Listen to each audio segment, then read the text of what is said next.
Astrology friends and family from around the world. This is Lada from Astrolada.com, and these are your July 2022 video horoscopes. To watch the extended version, where I also talk about world events and all the rest of the 12 signs are together in one video, check out my main channel, Ladaduncheva. Or to watch the short version, you can watch it at my channel, new channel, Astrolada, where there is one video for each of the 12 signs, which is 7-8 minutes long. And by the way, before we start, I want to tell you that this is the last time this year that I'm offering my courses, astrology courses made by me at a promotional price of 25%. So grab the deal if you're interested in learn astrology with me. Now let's begin. So now Scorpio, Sun, Moon, or Rising, July 2022. Scorpio, the first 3 weeks of the month are pretty easygoing, I would say. What can I say? I mean, Venus will be in your, where is it? In Gemini, that's your till the 19th. This is your 8th house. I don't know, not from the 19th onwards, Venus goes into your 9th house in Cancer. So that can be a good time to travel from July the 19th onwards. If you want to visit foreign countries or travel, the summer is a great time for that, especially after July the 19th for you. But I think the whole month has this theme of the 9th house for you because the Sun and Mercury are there till the 20th of July. So it's a good time to study something, higher knowledge, to travel, to pre-qualify if you want, to connect with people that are not from your close environment, but from far away, for example, from a different state or unfamiliar people, and to have good experiences there. The big events start happening first with the full moon, and the full moon is happening in Capricorn. That's your 3rd house on July the 13th with Pluto. It's a bit explosive in energy. It's a little bit about, there might be some power struggle with words that happens with relatives, siblings, with friends, that someone said things can escalate and be said with Pluto that are a bit emotional. Can be some intense conversations around that time, or with people on social media, or people that you communicate in everyday life. And the goal of this full moon is to purge toxic influences from your social environment, from your daily communications, or with relationships with siblings or relatives or teammates or mates, friends and co-workers and so on. And maybe to put some barriers because it's in Capricorn after all. And it can also indicate focus on some short travel that's happening as well, that is a bit intense, but maybe transformational. So that's about it. The communication, information that is in the middle of the month, quite intense. Then the really big events are starting to happen at the end of the month when Jupiter is turning retrograde on July 29th. And Jupiter is going to turn retrograde in Aries. For you, this is your 6th house. So it's not directly affecting you, but still it can indicate that maybe some old work project will come back to you to be redone, to be reworked over the next 3-4 months, or an old work opportunity can come back to you. Maybe you've applied somewhere to a job, you haven't heard from them in a while, and now you hear back. Or maybe you reconnect with old teammates, co-workers to do some project that you've thought for a while, or maybe some work project that you thought about or that you started before comes back for you to redo it or to edit it, to fix it over the next few months to make it better.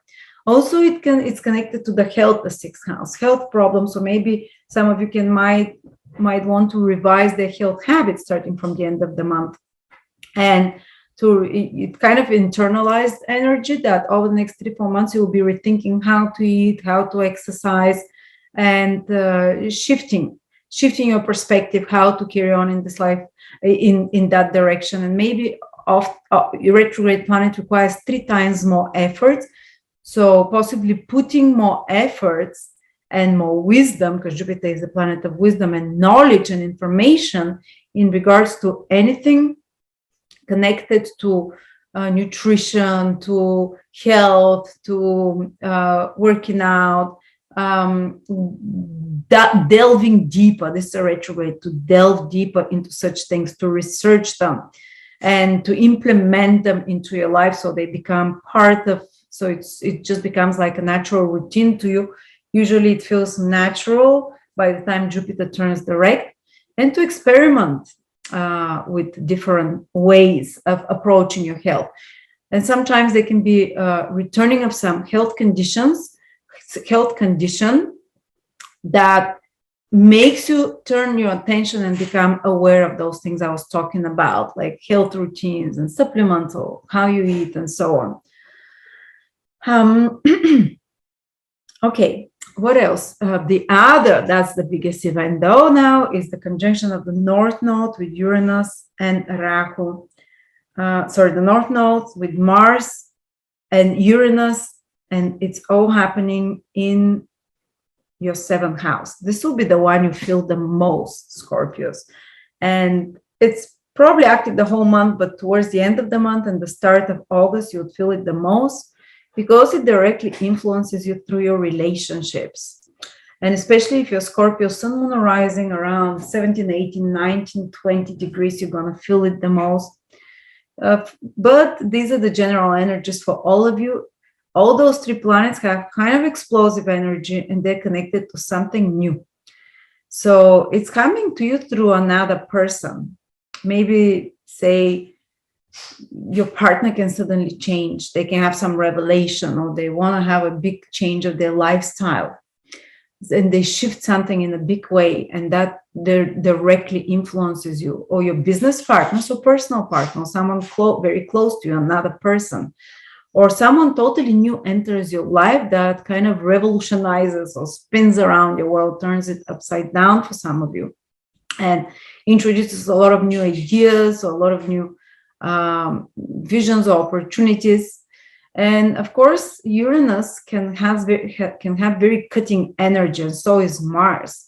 So it can even be that you, especially towards the end of the month, the start of August, have some confrontation with others, like in a cutting way. It's like explosive in a sense. So be careful around that time, but something new is coming to you from others, through your partnerships, through relationships.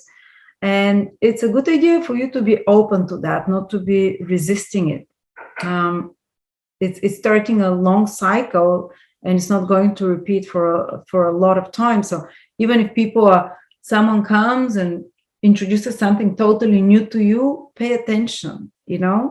It's, if you want to benefit, there's something new that wants to enter your life through another person. Okay. So yes, that's it. Mars, you're ruled by Mars, and you're quite already, you can feel quite triggered the whole month, because Mars will be, especially towards the end, close to Uranus, close to the North Node. You'd find yourself more active than other times, especially involving other people, business deals, trading, or even any kind of deal signing is the 7th house. And again, such situations can give birth to something new in your life.